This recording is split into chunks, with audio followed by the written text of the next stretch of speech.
ইরানের অন্তত ৫টি শহরে একযোগে হামলা চালিয়েছে ইসরায়েল ও যুক্তরাষ্ট্র। শনিবার সকালে দেশটির রাজধানী তেহরান, ইস্পাহান, কোম, কারাজ ও কেরমানশাহ শহর বিস্ফোরণে কেঁপে ওঠে।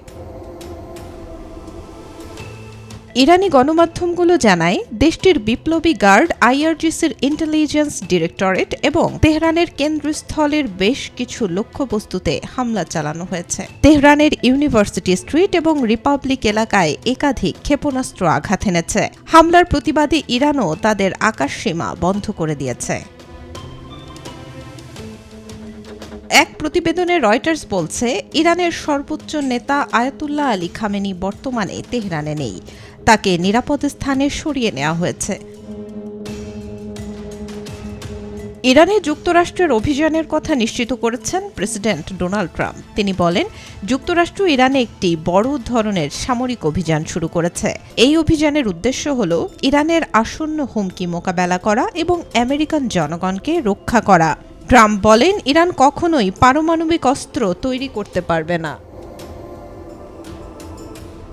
মার্কিন কর্মকর্তারা বলছেন, হামলা অব্যাহত থাকবে। আকাশ ও সমুদ্রপথ উভয় দিক থেকেই অভিযান চালানো হচ্ছে। ইসরায়েলের একজন নিরাপত্তা কর্মকর্তা জানান, এই অভিযানের পরিকল্পনা কয়েক মাস আগেই করা হয়েছিল। চূড়ান্ত সূচি নির্ধারণ করা হয়েছে কয়েক সপ্তাহ আগে।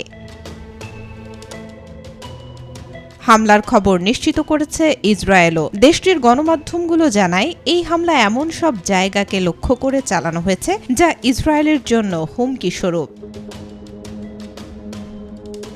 ইসরায়েলের হামলার পর ইরানের রাজধানী তেহরানের বেশ কয়েকটি এলাকায় মোবাইল ফোনের নেটওয়ার্ক পাওয়া যাচ্ছে না। ফলে যোগাযোগ বিঘ্নিত হচ্ছে। দ্রুত ইন্টারনেট ব্যবস্থায়ও বিঘ্ন সৃষ্টি হতে পারে বলে ধারণা করা হচ্ছে। Desk report, B news 24।